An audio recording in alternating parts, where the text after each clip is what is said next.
Various paths of yoga, featuring various objectives in the practice, suggest the practitioner concentrate or place their central focus on one area of the body or another to contact and utilize the energies available in the subtle energy center located there. Those who practice devotion are asked to concentrate in the area behind the heart, where the psychic being resides.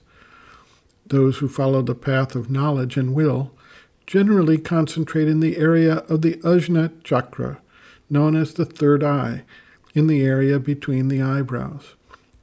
Each of these practices has a value and potential benefit, not just for the practitioner of that specific path, but as a general methodology to open up the capacities locked up in those areas.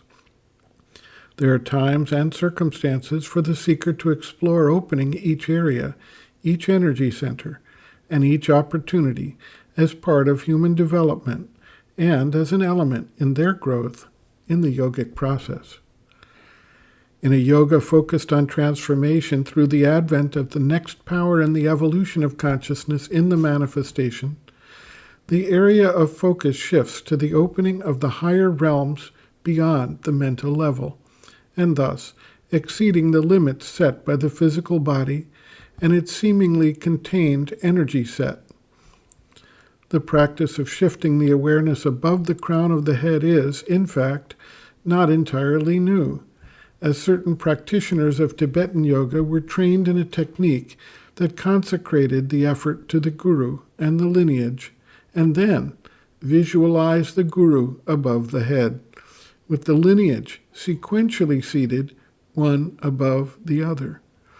While the explicit purpose of this practice was not to create a permanent link to the next evolutionary stage of consciousness and bring it into action in the being, there is no doubt that the experience of the disciples introduced them to ranges of awareness that were seated above the mind and which provided the experience of wideness of consciousness.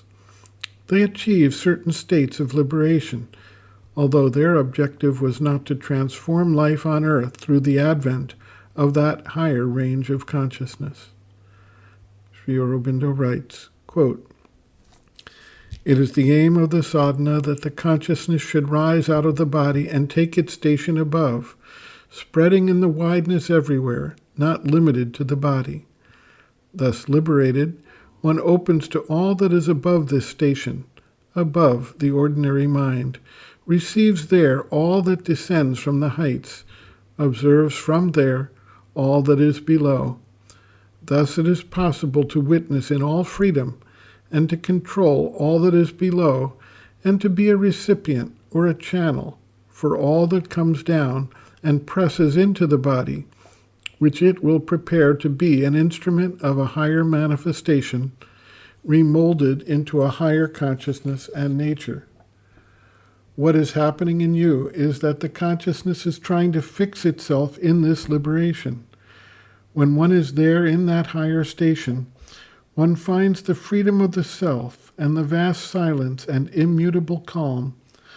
But this calm has to be brought down also into the body, into all the lower planes, and fix itself there as something standing behind and containing all the movements." End quote.